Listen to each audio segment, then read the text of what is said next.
Et à 7h16, il est temps de retrouver le kiosque d'Europe 1, Maxime. Le kiosque, il n'en manque pas un à l'appel. Aude Vernuccio pour la presse régionale, Samuel Etienne pour la presse internationale, Emmanuel Dutheil pour la une de l'Écho et Guillaume Janton qui regarde la télé pour nous. Madame, messieurs, bonjour. Bonjour Maxime.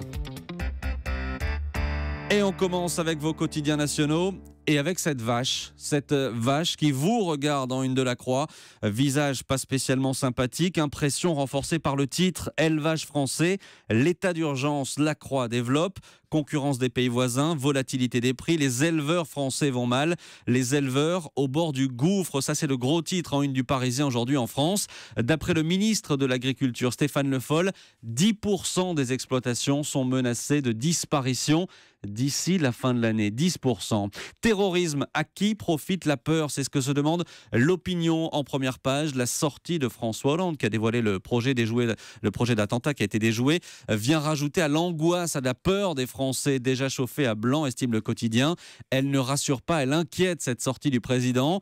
L'État parle sous la menace, dit cette fois Libération. Libé qui précise tout de même, l'opposition reproche au gouvernement de trop communiquer.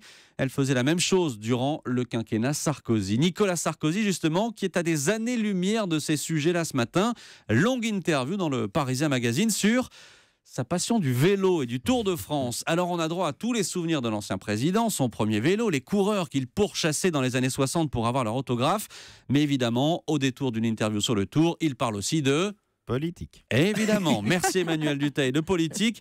En politique comme en vélo, ce n'est pas qu'une affaire de talent, dit-il. C'est une affaire de persévérance et de résistance. C'est signé Nicolas Sarkozy. À la une des régions, Aude Vernuccio, qu'est-ce qui a retenu votre attention ce matin? C'est un titre à la une du Berry républicain. La géolocalisation mesure le passage. Et on apprend que ce téléphone que nous avons tous dans la poche est une arme redoutable pour les professionnels du tourisme. Dans le Cher, désormais, les touristes sont pistés grâce à ce téléphone. Alors comment ça fonctionne? En fait, c'est l'opérateur Orange qui donne ces précieuses informations. Quand votre téléphone est allumé, Orange sait où vous vous trouvez, à quelques mètres près. L'opérateur transmet donc les données à l'agence de tourisme de la région Centre-Val de Loire qui établit ensuite des statistiques. Cette agence sait d'où vous venez et surtout ce que vous avez fait dans le département du Cher. C'est Big Brother. Exactement, le Big Brother du Cher. Par exemple, Maxime, que votre téléphone, il sait exactement que votre téléphone est resté allumé 3 heures en centre-ville à la terrasse d'un café, mais que vous n'avez passé que 30 minutes à visiter la cathédrale. Attendez, ça pose quand même un vrai problème de confidentialité. Si je veux rester un vacancier anonyme, je fais comment?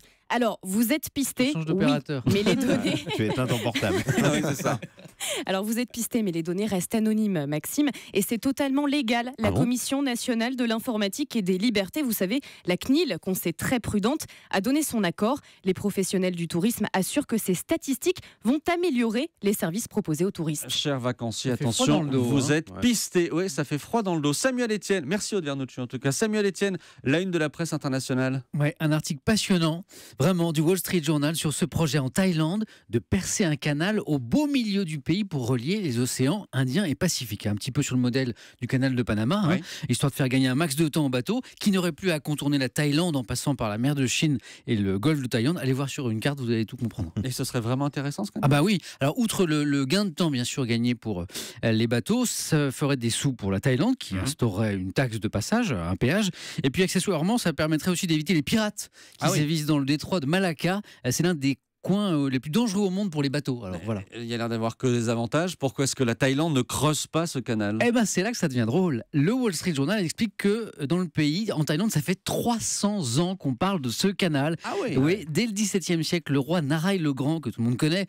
avait embauché des ingénieurs français pour étudier la faisabilité du projet. Verdict très compliqué dans une jungle dense avec des zones rocheuses et puis accessoirement des tigres et des cobras aussi. Alors 200 ans plus tard, dans les années 70, un plan a proposé d'utiliser des bombes atomiques pour ouvrir la voie. Très sérieusement. Bon, finalement, ils se sont dit qu'avec les retombées radioactives, c'était pas une si bonne idée. Oui, on est d'accord. Aujourd'hui encore, il existe plein de projets de percement de ce canal, 13 en tout, pour des budgets compris entre 20 et 30 milliards d'euros.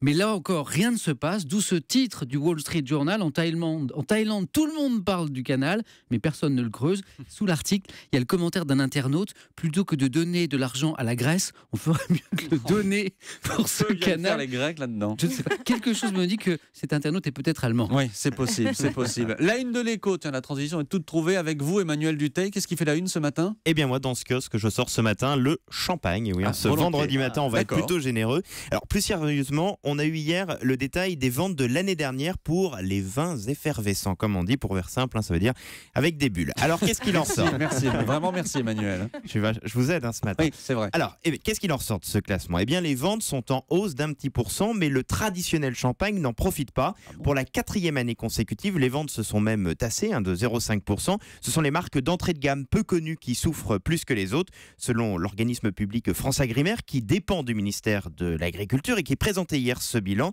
Le consommateur préfère, semble-t-il, de plus en plus boire un bon crémant plutôt qu'un mauvais champagne.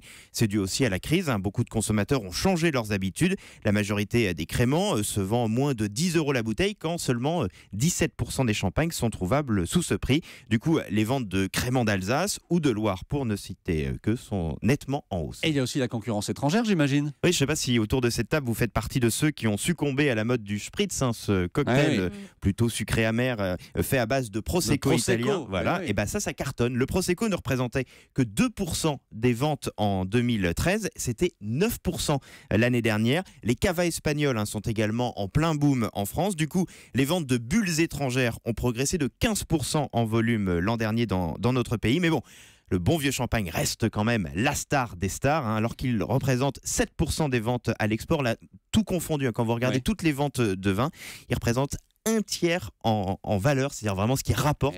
Donc le champagne n'est pas encore tué, bien loin de là. Le champagne rapporte à l'économie française. Merci Emmanuel Dutheil. À la télé ce soir, Guillaume Janton, je me tourne vers vous. Oui. Ce soir, téléfilm sur Arte, 20h50, Rituel meurtrier. Alors Aude, Anissa, Maxime, Samuel, Emmanuel, nous qui travaillons tout l'été pendant que d'autres se prélassent sur la plage, avouez que de temps en temps, on a une petite baisse de morale. Non, C'est vrai, si. Ça m'arrange que vous répondiez ça. Eh bien, rassurez-vous, j'ai trouvé la solution pour nous. Si, comme moi, vous avez envie de vous remonter le moral, rendez-vous ce soir sur Arte avec Rituel meurtrier. Attention, bonne humeur garantie. Le type du local à vélo est mort par asphyxie. Sylvain a été noyé. La 3e victime a été retrouvée brûlée. Le 4e, ils vont le crucifier. Wouhou, c'est la fête. C'est gai votre affaire. Exactement. Rituel meurtrier, c'est l'histoire de 2 flics qui enquêtent sur de mystérieux crimes commis selon un rite ancien de la franc-maçonnerie. Et dans le premier rôle, on retrouve Eric Elmosnino, que vous avez pu apercevoir récemment dans La Famille Bélier. Et t'es sûr que c'est lui là? Bah oui, puisque je vous le dis. Alors, tous les ingrédients d'un bon polar sont réunis dans ce film. Une intrigue palpitante, des échanges de coups de feu. Petit bémol, personnellement, je trouve juste que ça manque un peu de chevaux et de cow-boys. On n'est pas dans un western, vous savez. Ah oui, pardon, je m'égare. Pour cette fiction consacrée à la franc-maçonnerie, le réalisateur s'est beaucoup documenté. Un scénario inspiré par Alain Bauer, célèbre criminologue et ancien maître du Grand Orient. Et puis, il a été à la rencontre de francs-maçons.